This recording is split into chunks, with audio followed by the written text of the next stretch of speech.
Haryana staff selection commission Haryana में युवा बेरोजगारों को रोजगार देने के लिए बनाया हुआ है।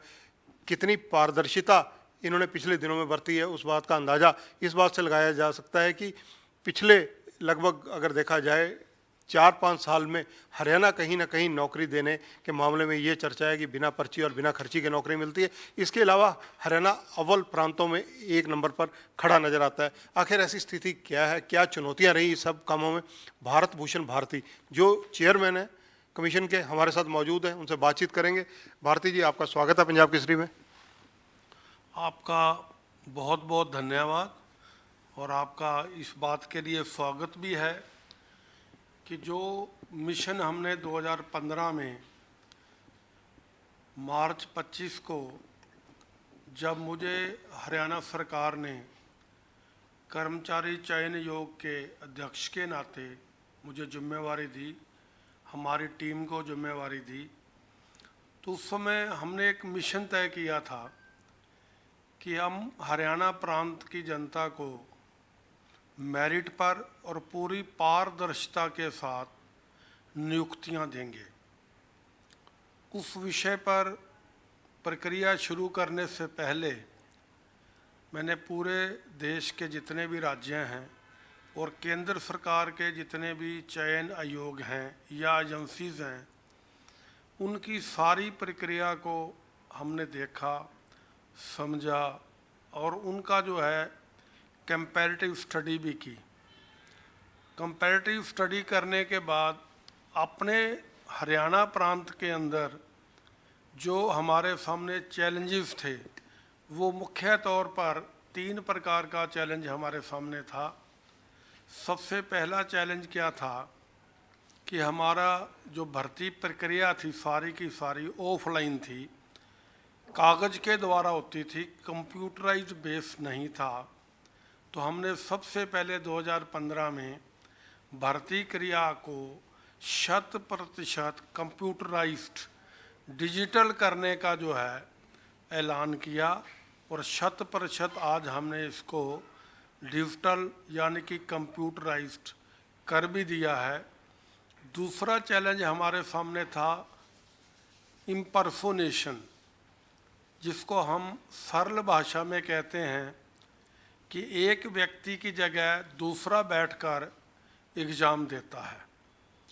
इस प्रक्रिया जो ये एक प्रकार से गलत धारणा के रूप में हरियाणा में प्रचलित थी, इसको भी हमने एक चैलेंज के रूप में लिया और हमने जो परीक्षा की प्रक्रिया है, एग्जामिनेशन का पूरा जो प्रोसेस है, उसको हमने अल्ट्रा मॉडर्न किया। एग्जामिनेशन सेंटर के अंदर हमने लाइव सीसीटीवी कैमरास की प्रक्रिया शुरू की 2015 में। साथ में जैमर्स लगवाए ईच रूम के अंदर। इसी प्रकार से बायोमेट्रिक, इलेक्ट्रॉनिक बायोमेट्रिक जो होती है, उस प्रक्रिया को किया। क्यूआर कोड को हमने लागू किया और फ्रिस्किंग की जो प्रक्रिया थी कि एग्जामिनेशन सेंटर पर जब कैंडिडेट आएगा तो उसकी अच्छी ढंग से जांच पड़ताल नियमानुसार की जाएगी ताकि वो एग्ज़ाम के अंदर किसी प्रकार की इलेक्ट्रॉनिक डिवाइस लेकर ना जा सके।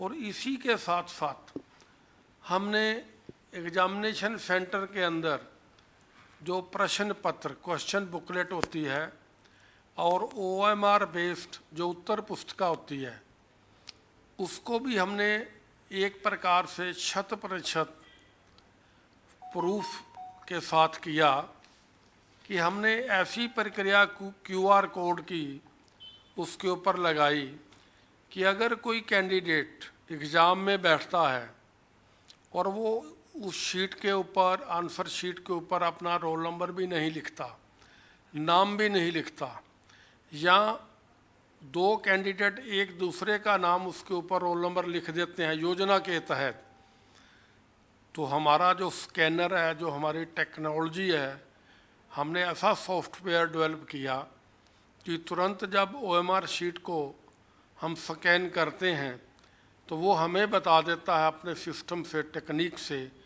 कि ये OMR शीट फलाने कैंडिडेट की है, फलाने रोल नंबर की है, तो एक प्रकार से जो इम्पर्सोनेशन का सिस्टम एक प्रकार से हरियाणा प्रांत में 2015 तक चालू था, उसको हमने 100% रोकने का, ख़त्म करने का एक अच्छा प्रयास किया, जिसमें हरियाणा की जनता ने हमारा, विशेष तौर पर हमारे बच्चे और बच्चियों ने जो एग्जामिनेशन देने के लिए आए, उन्होंने बड़ा सहयोग किया। दूसरा विषय था हमारा ट्रांसपेरेंसी और मेरिट। मेरिट के आधार पर नौकरी देनी है और पूरी पारदर्शिता से देनी है। पारदर्शिता से हमारा अभिप्राय ये था कि जो भी उम्मीदवार, जैसे हम एडवर्टाइजमेंट करते हैं, तो वो जो उम्मीदवार है अपने घर से ही उस एप्लीकेशन को कंप्यूटर के द्वारा अपने घर के कंप्यूटर से या अपने आस पड़ोस नज़दीक मार्केट में जाकर किसी भी कंप्यूटर सेंटर से उस एप्लीकेशन को आसानी से ऑनलाइन भर सके। ये बहुत बड़ा हमारे सामने चैलेंज था, क्योंकि पहली बार हमने इसको डिजिटल हरियाणा का सपना जो माननीय मुख्यमंत्री जी ने और माननीय प्रधानमंत्री जी ने पूरे देश को बनाने का किया था, तो ये हमने हरियाणा प्रांत में 2015 अप्रैल में ही एक प्रकार से लागू करने का प्रयास किया। और आज मैं ये बात दावे से कह सकता हूँ कि हमारी चयन प्रक्रिया हरियाणा कर्मचारी चयन आयोग की 100% ऑनलाइन है, कंप्यूटराइज्ड है और मेरिट पर आधारित है।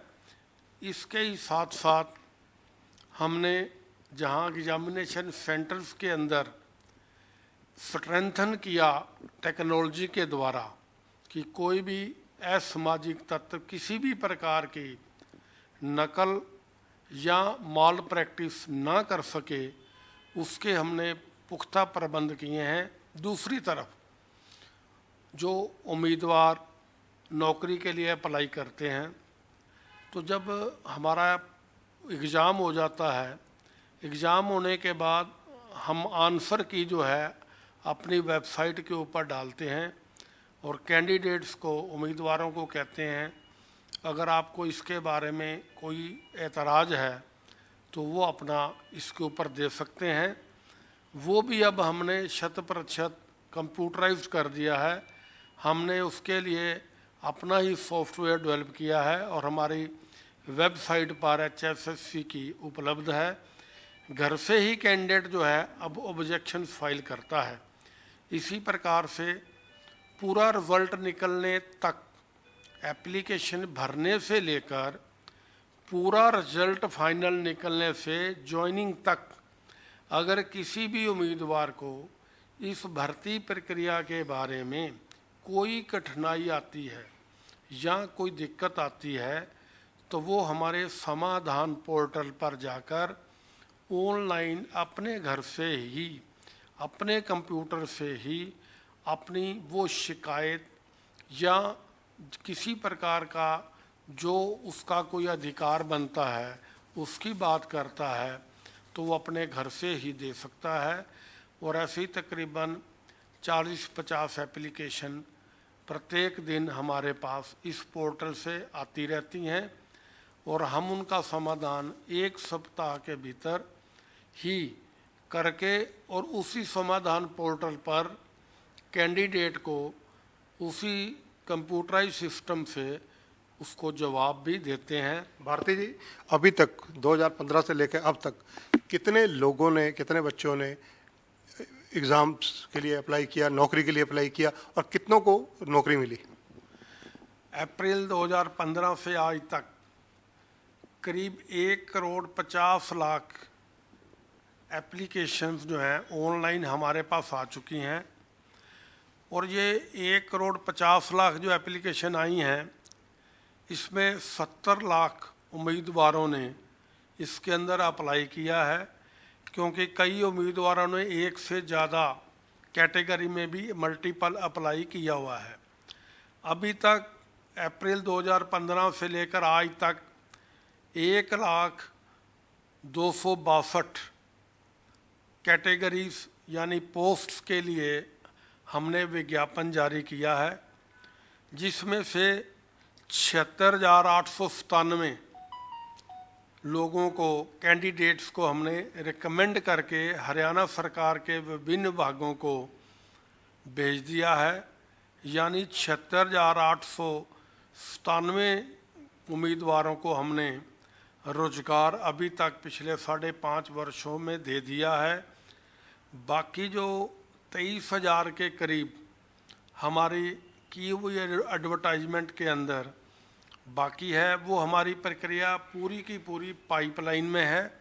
हमने अप्रैल, मई और जून 3 महीने 2020 में जो थे, इनका रिटर्न एग्जामिनेशन का हमने शेड्यूल डाला था, मगर कोविड की वजह से वो एग्ज़ाम हम नहीं करवा सके। और अब ये बकाया जो हमारी तकरीबन 23,000 भर्तियां हैं, इनको हम नवंबर, दिसंबर, जनवरी, फरवरी यानी 31 मार्च 2021 तक इन सभी को जो है पूरा करने का हमारा प्रयास है। भारत सरकार और हरियाणा सरकार से जैसे ही हमें कोविड से संबंधित दिशा निर्देश, SOP जो भी हमारे पास आएगी, उसके अकॉर्डिंगली शीघ्र अतिशीघ्र हम सभी इन भर्तियों का एग्ज़ाम करवाने की कोशिश करेंगे, जिनमें पुलिस की, स्वास्थ्य विभाग की, पटवारी की, ग्राम सचिव आदि की कैटेगरी की भर्तियां भी 23,000 में बकाया हैं। कुछ 1,068 के करीब हमारी भर्तियां ऐसी हैं जो माननीय Punjab and Haryana high court के अंदर किसी न किसी कारण से लंबित हैं। तो हमारा प्रयास ये भी है कि दिसंबर 2020 में 31 दिसंबर तक हमारा प्रयास है कि उनके भी रिजल्ट जो है कानूनी कार्रवाई के द्वारा नियमानुसार करते हुए उनके अंदर जो स्टे की प्रक्रिया लगी हुई है उनको हटवाकर उन भर्तियों को भी हम पूरा करने का प्रयास करेंगे। भारती जी, मनोहर लाल जी चीफ मिनिस्टर हरियाणा के पार्ट 2 गवर्नमेंट चल रही है, उनकी गठबंधन सरकार है।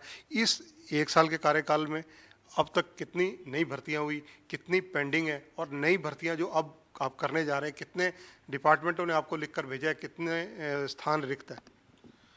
अक्टूबर 2019 से लेकर इस अक्टूबर 2020 तक तकरीबन हमने 12,000 कर्मचारियों की भर्ती की है इस वर्ष में, जब से सरकार का दूसरा कार्यकाल शुरू हुआ है।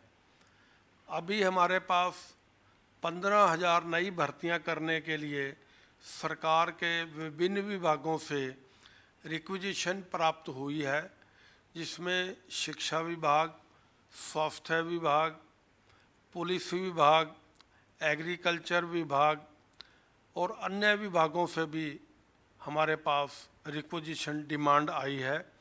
और ये जो 15,000 की डिमांड आई है, ये भी हम जो है अब 10 नवंबर के बाद इनकी जो है नई एडवर्टाइजमेंट जो है शीघ्र ही जारी करने वाले हैं। और अभी हरियाणा सरकार के माननीय मुख्यमंत्री जी ने 2 दिन पहले ही घोषणा की है कि हम 1 लाख भर्तियां अगले 4 वर्ष में और करेंगे। तो जैसे ही हरियाणा सरकार के विभिन्न विभागों द्वारा नई भर्ती करने का मांग पत्र हमारे पास आएगा, तो शीघ्र अतिशीघ्र मेरिट पर और पूरी पारदर्शिता के साथ हम उनको करने का प्रयास करेंगे। लिखित परीक्षा का पैटर्न जब हरियाणा में अपनाया गया तो चुनौती भी था, क्या ये पूर्णतः सफल रहा अब तक? रिटर्न एग्जामिनेशन का, जैसे मैंने पहले भी आपके सामने ये विषय रखा डिटेल में, कि हमारे सामने एक बहुत बड़ा चैलेंज था।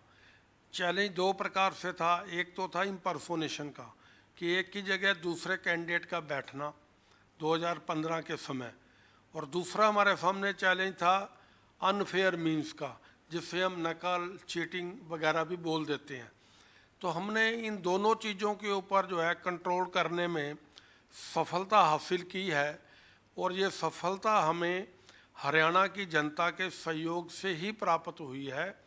और हरियाणा सरकार के सभी विभाग जितने भी प्रशासनिक अधिकारी कर्मचारी हैं उन्होंने भी हमारा इस विषय में पूरा सहयोग किया है, जिसके कारण हमारी ये पूरी भर्ती प्रक्रिया एक प्रकार से 100% ट्रांसपेरेंट, पारदर्शिता और मेरिट के आधार पर अभी तक हमने की है और आगे भी इसी मापदंड के ऊपर चलते हुए आगे भी इसको जारी रखेंगे। भारती जी, कुछ स्टूडेंट की तरफ से एक आवाज़ निकल कर आ रही है कि जिनके माँ बाप सरकारी नौकरी में हैं, सोशियो इकोनॉमी के चक्कर में, वो मेरिट में होने की वजह से, सारा कुछ होने की वजह से कहीं ना कहीं पिछड़ जाते हैं, उन्हें रोजगार नहीं मिल पाता।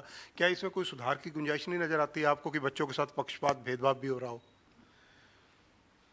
देखिए, जो चयन प्रक्रिया का क्राइटेरिया होता है, मापदंड होता है, वो हरियाणा सरकार के द्वारा तय किया जाता है।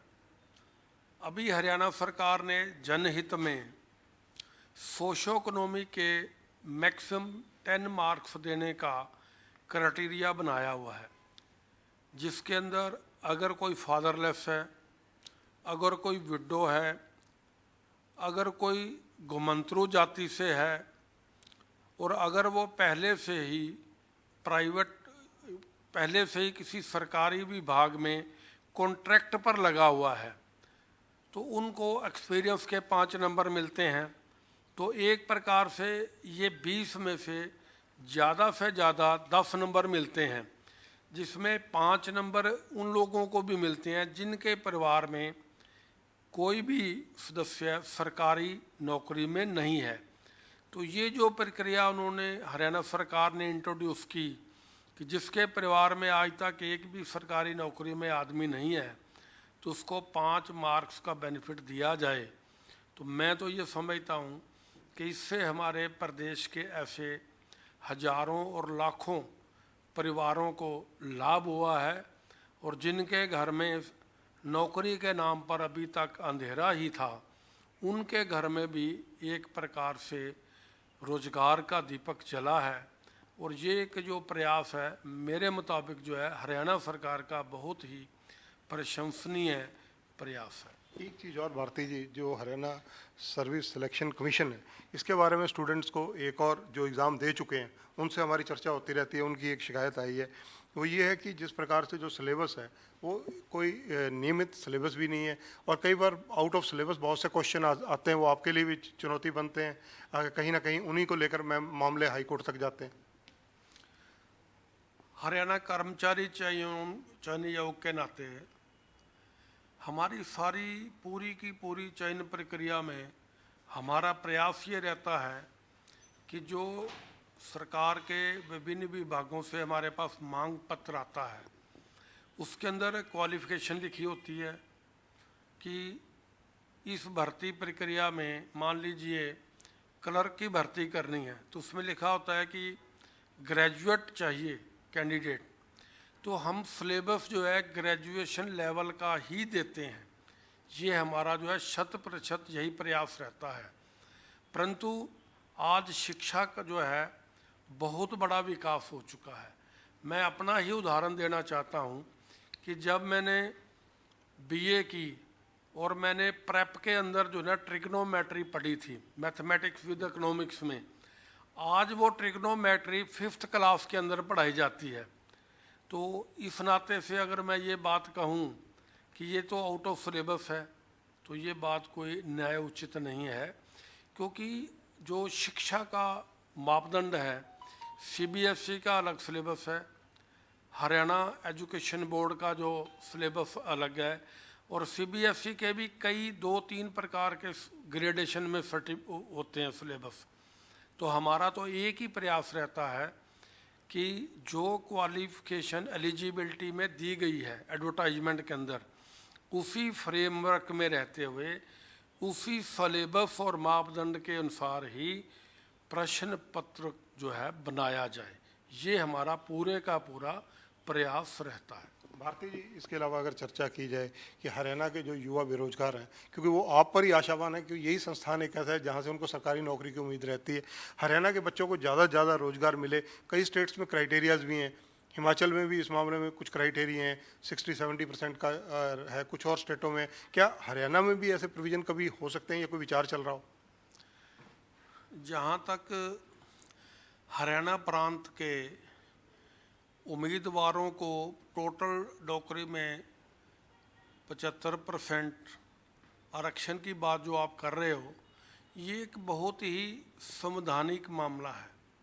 भारत का जो संविधान है, जहाँ तक मेरी जानकारी है, ऐसा किसी भी प्रदेश को अधिकार नहीं देता कि आप ऐसा इस प्रकार की जो है शर्त लगाकर प्रक्रिया को शुरू कर सकें।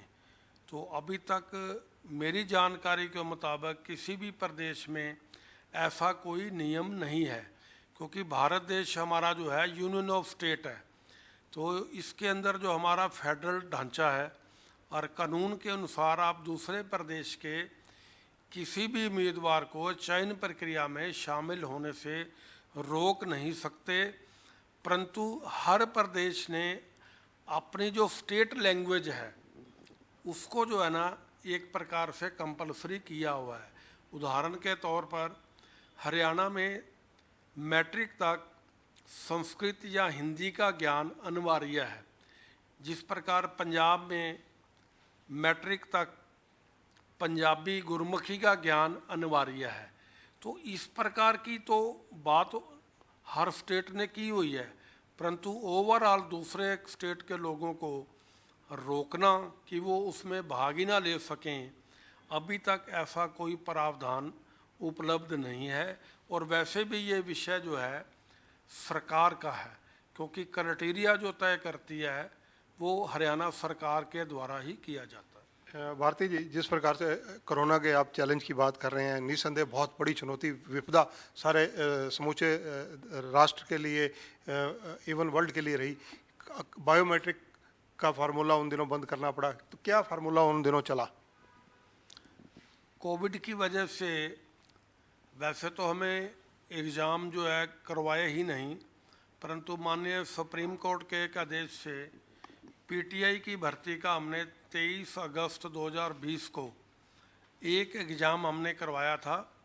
और उसमें क्योंकि बायोमेट्रिक लेने की एक प्रकार से जो भारत सरकार की नियमावली कोविड में थी, तो बायोमेट्रिक तो हमने नहीं ली, परंतु उसका अल्टरनेटिव जो था फेशियल रिकॉग्निशन का था, जो कि आजकल जो है सभी विश्व के और भारत के जो एयरपोर्ट्स हैं वहाँ पर लागू है।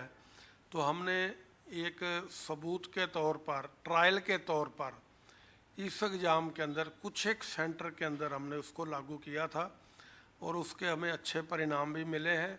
और आने वाले समय में जब भी एग्ज़ाम होंगे तो फेशियल बायोमेट्रिक रिकॉग्निशन ये एक बहुत ही सुरक्षित और अच्छा जो है एक प्रक्रिया है, जिसके अंदर इम्पर्सोनेशन को 100% हम रोक सकते हैं।